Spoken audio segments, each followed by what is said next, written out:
we've heard of Chinese food, but what about Taiwanese food? Well, today we're going to learn all about Taiwanese cuisine from the author of Made in Taiwan, Stories and Recipes from this Island Nation. Clarissa Wei, thank you so much for being with us. Thanks for having me. So what about this moment made you want to use a cookbook to talk about Taiwanese identity? I think, and I say this in my cookbook too, the fact that a lot of people here in Taiwan have Chinese ethnicity or they are very familiar with Chinese culture, that's not conflicting with Taiwanese identity. These things aren't mutually exclusive, and our Chineseness is a beautiful and an inherent part of our identity, but it is not the only thing that defines us, or it is not the defining thing. And I think that's kind of where we are with Taiwanese food right now. Most people say Taiwanese food is Chinese food. That's not true. It's its own category. And similar to the cuisines of like Singapore or Malaysia, they have Chinese influences too. And if you interview someone there, they'll say, oh yeah, my family's Chinese, but they're also Singaporean, and they wouldn't call Singaporean food Chinese food, or they wouldn't call Malaysian food Chinese like a regional food. Cuisine, right? Exactly. It's not a regional cuisine because Taiwan is not a regional part of Taiwan. Has never been ruled by the People's Republic of China. As time went on and I started researching Taiwanese food, I thought it was very, very important to sort of say the differences, and there are a lot of differences. So tell us how you would describe Taiwanese cuisine. It's hard to sum up in one sentence, but it is the food that came and evolved out of this island and is unique to this island. Yeah, so Taiwanese food is the food of Taiwan and unique to Taiwan. And there's actually a lot of influences from different countries like Japan, the United States. Tell us about some of these influences. First, we have the indigenous people, and their food culture is still present in very subtle ways in like the ingredients that we use. But the first major influence was 200 years ago during the Qing dynasty. And a lot of people are like, okay, but the first immigrants who came over were from China, therefore Taiwan is Chinese food. But a lot of the first immigrants who came to America from Europe also came 200 years ago. You wouldn't say American food is British food. That's right. It's true. Yeah, so back then they were really poor, a lot of oysters, a lot of use of starch, and a lot of like pickles. So there's like pickled watermelon, which you can still see in like Tainan, a lot of pickled mangoes, and rice was actually quite rare because it was a cash crop, and most people just thickened things with sweet potato starch. That's why we have those like gun, gun, like exactly, those thick pottage soups. So that's from that era. And then we move on. What happens after that? The Japanese Dutch. era. Yeah, the Dutch was said to inspire our culture of deep frying. So when we have like the deep fried mackerel soup, that's from them. And the Japanese era was really interesting. They monopolized all of our core industries. So our sugar, our soy sauce, our rice vinegar, our rice wine today is still made in the Japanese fashion. Wow. And I think that's kind of where I had my eureka moment. If you Google a lot of Taiwanese recipes in English, they will say, oh, you can use Shaoxing wine. But if you take Taiwanese mijiu, which is Taiwanese rice wine, and take Shaoxing wine and you smell it, they're completely different things. Yeah. Taiwanese rice wine smells and tastes more like cooking sake than Shaoxing wine. Right. Looks like it too. Yeah, same with our soy sauce too. The fact that the building blocks of Taiwanese cuisine is unique to Taiwan and more similar to Japan than China goes to show it is its own separate cuisine. True.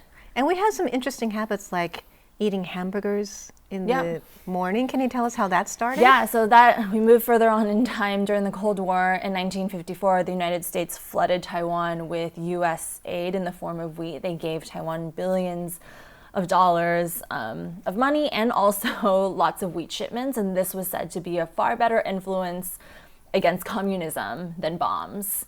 But people here, Taiwan is a subtropical country. Wheat does not grow well here. People here had no idea what to do with it.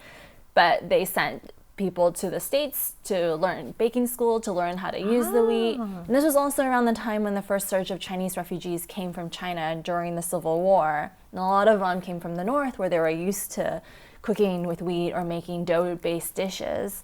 And they started using the wheat to make noodles or buns and, flatbreads and stuff. Taiwanese people were really not used to eating large amounts of wheat. There were some, so we have like a dish called peddler noodles, 蛋仔面. But if you look at these dishes, they're very small portions, and it's because wheat was really expensive and always imported in. You didn't eat like big hearty bowls of it. Right. Why do we have so many bakeries, and why are there so many flavors? Like how 85 degrees C is so popular in America is because there's so many flavors of bread.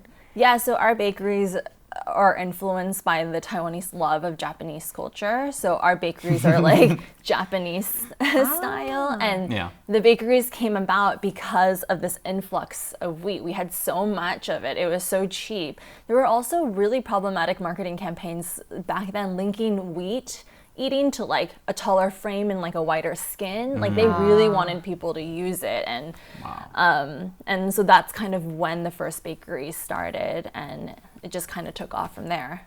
Is that related to why like northern Chinese style breakfast foods like xiaobing or like buns and stuff became so dominant in breakfast cuisine? Yeah, so that actually became really popular because of the Little League baseball games.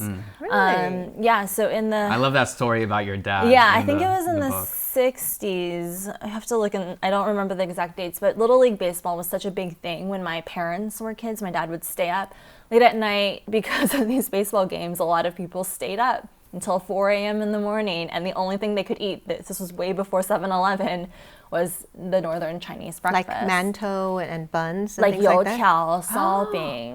And now it's become so Taiwanese, right? Well, that's what people think of when they Right. think Taiwanese People food think almost. The Chinese refugees who came over, they only made up 15% of the population, but their food and culture dictated the majority.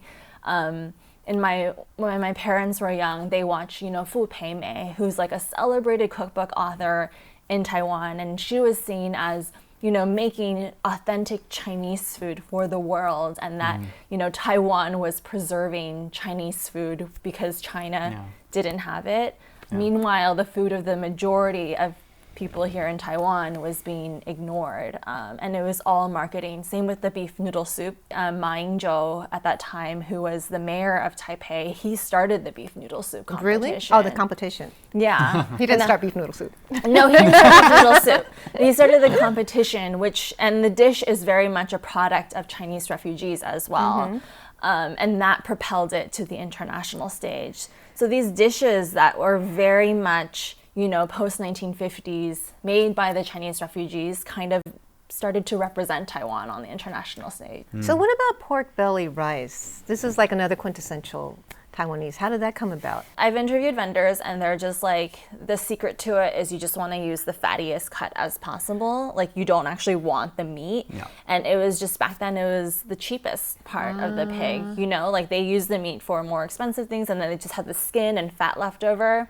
And in order to make that palatable, you just braise it down in soy sauce and sugar for a very long time until it's soft, and then you dress it over rice. What about boba tea, the one thing that everyone knows about? It's not food. It's not food, but I do want to hear what I'm you sorry, have to, Taiwanese what you people, have to it's say not about food. it. Yeah, so everyone has this story that boba tea was invented in 1980s, either by a shop in Tainan or in Taichung. And like, this has been repeated over and over again, and we get it. But what I found that was interesting is that eating tapioca starch-based balls has been a part of the Taiwanese culinary culture for hundreds of years. People used to chew it in the fields to prevent heat stroke. Really? I had no idea. It's like an old Chinese medicine type of thing. So these starch balls are very particular to Taiwan and very, very Interesting. old, actually. What do you think about the kind of Taiwanese food that has made it over to the United States? Like, why have they been able to make it to the West, the dishes that you see?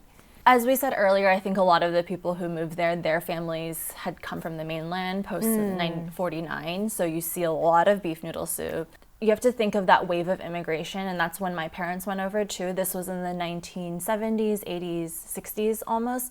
And this was before martial law was lifted in Taiwan. And so these immigrants in America, when they were growing up in Taiwan, they were told that Taiwan was Chinese. So they brought over their dishes, but there wasn't as much of an attempt as there is now to be like, this is Taiwanese food. So you see a lot of like influences from maybe, you know, their grandparents' food from China, and it's not as distinguished. But now you start to see some young people who are moving over to America now trying to teach people the difference. Right, I see some like Guapo vendors. Guapo is huge. I mean, Yeah. it's the And that's first very like Taiwanese, right? Taiwanese food, or like food that doesn't come from Chinese migrant Yeah, populations Guapo is that has an really old broken one. through, right? Yeah, and it really has to just do with storytelling. Guapo was, you know, Eddie Huang in New York, Yeah. and he's a great storyteller, and he was able to push forward this dish, and it's also just very palatable It is. Yes. to Delicious. the Delicious. American audience. It's like So- comfort food.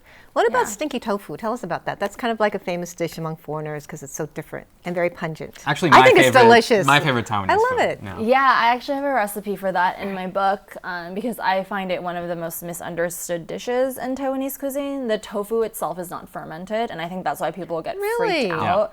All it is tofu soaked in a pickle brine for 3 days, and then it's deep fried. This So is pickle it bad for brine- you? No, it's Because- actually healthy because okay. there's like probiotics. And I guess if you Because deep my fry it. husband says it's bad for me. Really? Yeah, I've never he's like, heard it's that. not healthy. No, so at its core, it's fermented amaranth. That's the smell. So I Yeah. made this brine and I was like, okay, it's starting to smell like stinky tofu. A lot of vendors now will add things. So they'll add like dried shrimp, maybe they'll add a little bit of meat, and that's where that misconception comes from, that it's not really clean. But you can achieve that signature smell by just fermenting amaranth. But it takes a long time. It takes like 2 months at least to get that aroma. Wow. And then after you get that, you just dip your tofu in it enough for it to like soak in, and then you deep fry it. So this whole thing that you're just eating moldy tofu is like completely false. It's as hygienic as your average jar of pickles. That's an amazing thing that I hope makes it to the United States soon. Yeah. They definitely need some more of that. So is beef noodle, it was created here by mainlanders? Is that what it is? Yeah, so the common misconception that everyone says is that it was invented in a military village where Sichuanese immigrants who had made the doubanjiang, the spicy fermented broad bean paste, they were the ones who invented the dish. People from the north, they were champions of noodles. They could make noodles from scratch. People from the Cantonese-speaking regions, they were really good at making soups. Also in like Shanghai, that hong sao, that red Yeah. glaze flavor, that comes from them. And there were also people from halal eating regions in China who did not eat pork, and so they ate beef. Believe it or not, beef was taboo in Taiwanese society Yes. until, like the 1960s. The oxen was considered a valuable part of the family. And so yeah, when I was doing this research, what I did was like find out that beef noodle soup is really just a combination of all the Chinese refugees that were here. Wow. That's So it's fascinating. really like a unique Taiwanese dish, Yeah, like a 100%. demonstration of, modern Taiwanese history in one bowl. There are so many dishes like that where if you Google the history, people will be like, oh, it came from China, but that's a very one-sided view of the story. I think you've really answered for me this question that I've had for so many years being here, because honestly, my favorite foods in Taiwan are those that come especially from like northern China, like pulled noodles, Yeah. like jjiangmian, like cooked sauce noodles, or even like the knife cut noodles, Yeah. right? And I'm always thinking like, is this Taiwanese food really? Like, or is it just food that was brought here? Like, what is it actually? And I really think that you've described very well why they should be described truly as, as Taiwanese cuisine. Yeah, and it's also not to say, like the jjiangmian isn't Chinese either, but it's also very uniquely Taiwanese. Because like I've been to China and I've had jjiangmian from Beijing, and it doesn't taste like No, what it it tastes doesn't. like in Taiwan. It's so much saltier there. Yes. But if you interview the people here, they would say, yeah, it's Chinese food because my family is Chinese, but Yeah. that shouldn't My be dad a was from conflict. Henan, and so he brought it Exactly. here. And I yeah. think, again, our Chineseness is a beautiful part of our identity, but it does not define us. And I really wanted with this book to sort of figure out what makes us different and celebrate that as well. So what do you want people to know most about Taiwanese cuisine? That it's not Chinese cuisine. That's really the thesis of my my whole book and how it's different. And that's why I started with my intro about the culinary history.